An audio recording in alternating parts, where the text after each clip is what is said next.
guys, welcome to Ruang Crypto Channel. Dan hari ini kita membahas mengenai koin-koin bagaimana sih yang pantas dan layak untuk kita tradingkan untuk jangka panjang, atau koin-koin yang layak untuk kita hold dalam jangka yang panjang, teman-teman. Nah, saat ini saya menggunakan top 10 daripada coin market cap, teman-teman. Nah, hari ini yang pertama kita akan menganalisa yaitu Ethereum, teman-teman, yang menduduki peringkat 2 top market cap, yaitu mencapai 289 miliar dolar. Dan kita langsung menuju ke teknikalnya, teman-teman. Nah, ini adalah pergerakan ETH USDT saat ini, teman-teman. Nah, dan kita saat ini mau melakukan analisa ini menggunakan moving average, teman-teman.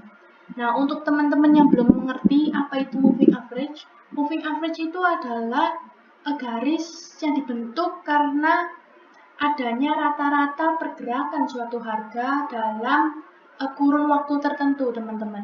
Jadi misalnya di sini saya akan menggunakan 3 moving average ya, teman-teman. Saya menggunakan yang simple 3.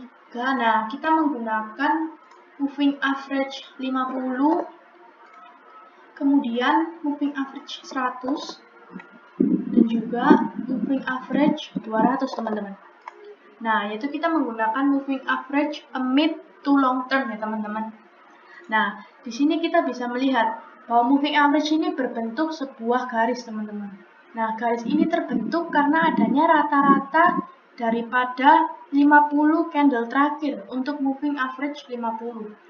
Jadi misalnya moving average 50 yang garis biru tua ini adalah dibentuk oleh 50 candle terakhir, teman-teman.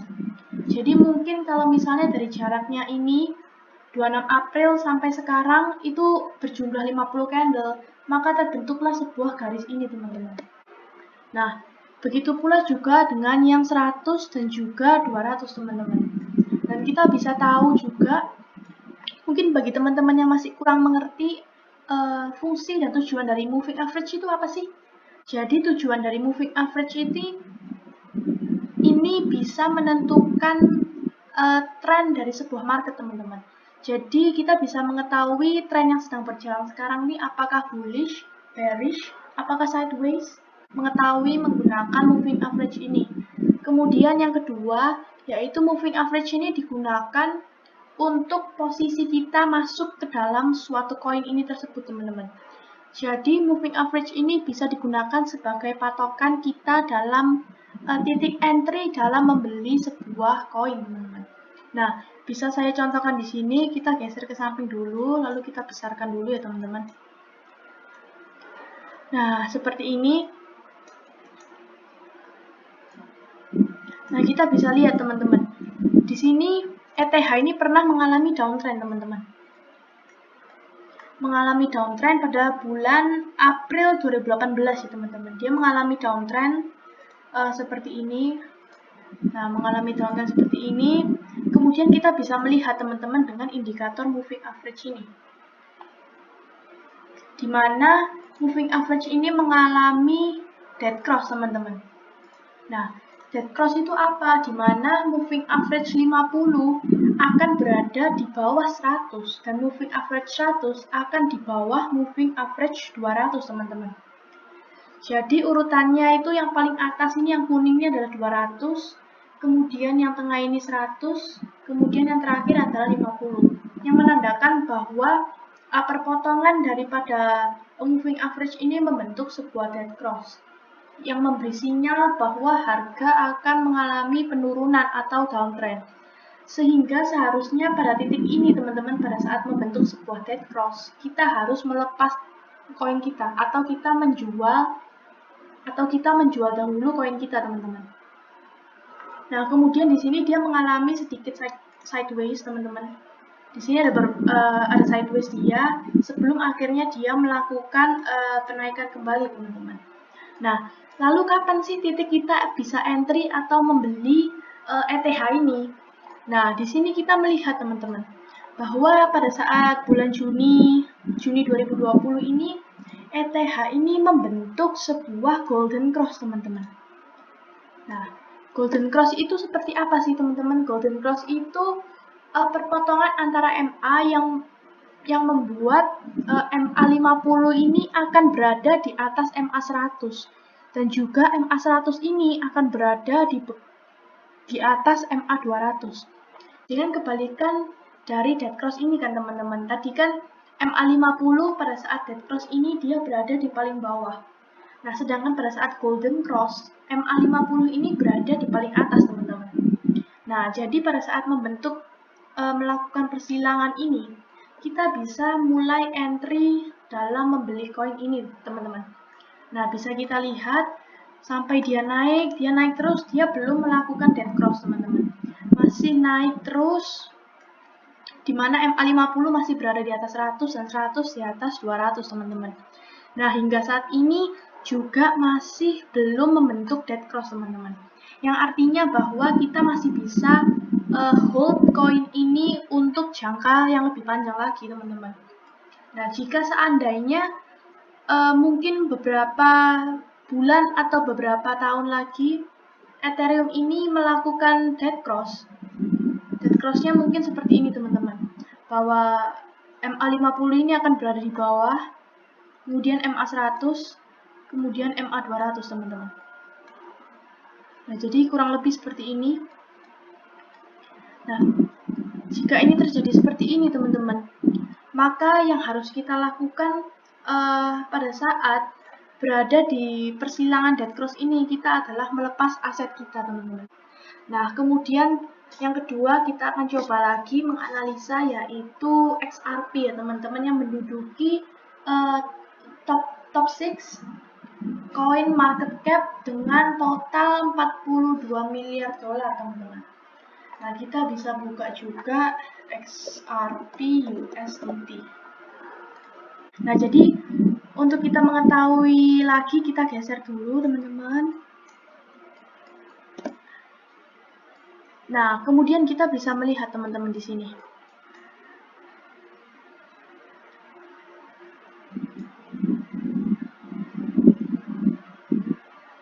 Nah, kita bisa melihat teman-teman di sini pada saat XRP ini mengalami downtrend teman-teman. XRP ini mengalami downtrend yang diikuti juga oleh adanya dead cross teman-teman. Dead cross-nya di mana? Di area ini teman-teman. Jadi seharusnya di area ini kita harusnya menjual aset-aset kita teman-teman, menjual koin daripada XRP ini. Karena kita bisa lihat bahwa saat terjadinya dead cross, MA 50 akan berada di paling bawah, kemudian di tengah 100 dan di atas adalah 200 teman-teman, yang menandakan bahwa tren yang berlangsung ini sedang bearish. Nah, kemudian kita bisa melihat juga bahwa XRP ini terus melakukan bearish sampai kepada titik ini kan teman-teman. Nah, kemudian pada saat XRP ini membentuk sebuah golden cross teman-teman, di sini XRP ini mulai membentuk sebuah golden cross, yaitu di mana MA 50 ini berada di paling atas, kemudian di tengah ini 100 dan terakhir di paling bawah adalah 200. Nah, di sini saat terjadinya persilangan ini kita bisa mulai entry dalam membeli XRP ini teman-teman. Karena pola atau tren yang selanjutnya terjadi akan menjadi bullish teman-teman. Nah, bisa kita lihat bahwa saat ini XRP masih bullish teman-teman. Dan juga kita bisa lihat tren menjadi bullish dan kita masih bisa hold untuk jangka panjang teman-teman. Dan kemudian kita juga bisa lihat pada saat ini juga XRP masih menunjukkan moving average yang masih bullish teman-teman, dimana masih belum pertanda adanya dead cross teman-teman. Jadi untuk saat ini masih bisa di hold untuk jangka panjang, karena mungkin pada saat ini penurunan daripada XRP ini masih tergolong penurunan yang wajar teman-teman. Karena mengingat sebelumnya juga XRP ini pernah mengalami kenaikan yang cukup pesat ya teman-teman, dalam hanya beberapa waktu saja. Jadi seperti itu teman-teman dalam penggunaan moving average.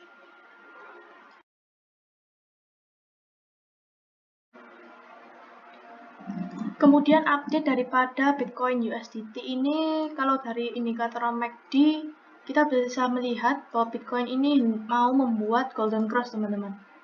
Dimana seharusnya Bitcoin, jika golden cross ini terjadi, maka harga selanjutnya yang terjadi, Bitcoin akan menguji titik resisten terdekatnya ya teman-teman, yaitu di area 45.000. Kemudian kita saat menyentuh area ini, kita wait and see dulu teman-teman, karena di area ini bertepatan juga dengan adanya dead cat bounce ya teman-teman. Jadi kalau misalnya dia bawah, kita harus hati-hati teman-teman, bahwa itu adalah sebuah indikasi daripada dead cat bounce yang menandakan adanya pelanjutan tren bearish teman-teman. Dan juga kita bisa lihat bahwa saat ini Bitcoin dalam time frame day dia masih menguji titik supportnya teman-teman, masih berusaha untuk mantul di titik supportnya. Dan jika kita bisa lihat dari moving average-nya juga, Bitcoin ini masih tertahan di moving average 200 dan belum bisa untuk menjebol moving average 200 ini teman-teman. Yang seharusnya jika moving average 200 ini bisa dijebol ke atas, maka itu merupakan salah satu penanda yang bagus teman-teman, karena bisa saja Bitcoin ini melanjutkan kenaikan dalam waktu jangka panjang ya teman-teman. Dan bisa kita breakdown juga dari time frame 4 jam. Bitcoin ini mengalami pemantulan di area neckline ya teman-teman, neckline daripada head and shoulders yang kemarin kita gambarkan seperti ini. Saya ulangi lagi aja area head and shoulders-nya. Dia mengalami pemantulan di area neckline dan juga sebagai support kuat ya teman-teman.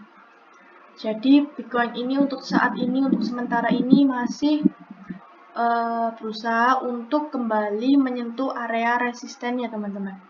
Yang seharusnya head and shoulders itu penurunannya adalah sebesar ini teman-teman, tapi Bitcoin ini gagal untuk melakukan penurunan daripada head and shoulders ini, tapi melakukan pemantulan di area support. Nah, harapan kita seharusnya pemantulan ini bisa terus berlangsung teman-teman.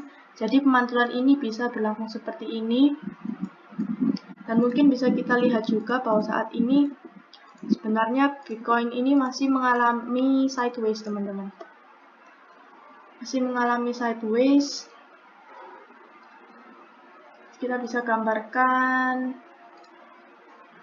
masih mengalami sideways di area ini teman-teman. Dan juga kita bisa, kemarin sudah pernah menggambarkan bahwa Bitcoin ini masih berada di dalam bearish penannya teman-teman. Nah, bearish penannya seperti ini. Nah, kira-kira seperti ini, Bitcoin ini masih berada di bearish penannya. Tapi di sini kita harus berhati-hati juga teman-teman, karena setelah kemarin Bitcoin ini break daripada supportnya di sini, seharusnya pola yang terjadi yaitu melanjutkan penurunan sampai kepada garis trendline bawah bearish penan ini teman-teman. Baru pada saat ini, di titik ini kita melakukan wait and see dulu, apakah dia melanjutkan penurunan ke bawah ataukah malah mantul di area bearish penannya dan bisa kembali menguji titik bearish penan trendline yang atas ini teman-teman. Jadi untuk saat ini BTC USDT sabar dulu teman-teman. Untuk yang mau masuk altcoin juga sabar dulu, karena Bitcoin ini masih belum menentu teman-teman. Jadi takutnya kalau misalnya teman-teman melihat bahwa Bitcoin ini mengalami kenaikan di sini, teman-teman terkecoh dan akhirnya melakukan pembelian altcoin. Dan akhirnya pada saat Bitcoin ini tidak bisa menembus dan kembali melakukan penurunan, akhirnya altcoinnya teman-teman pada nyangkut gitu. Kemudian kalau dalam time frame 1 hour atau 1 jam masih sama sih teman-teman, belum ada tanda-tanda apa-apa, masih sama seperti time frame 4 jam dan juga 1 jamnya. Masih seperti ini. Dan kalau di time frame 1 jam ini, kalau kita bisa teliti lagi teman-teman, menjadi lebih dekat kembali, sebenarnya Bitcoin ini terbentuk double top teman-teman. Double top yaitu di area ini. Nah, bertepatan juga bahwa Bitcoin ini sempat hendak untuk melakukan nembus ke atas ini, tapi masih tertahan dan akhirnya kembali melakukan penurunan kembali teman-teman. Jadi ini berpotensi menjadi double top dimana di sini harusnya adalah daripada neckline-nya teman-teman.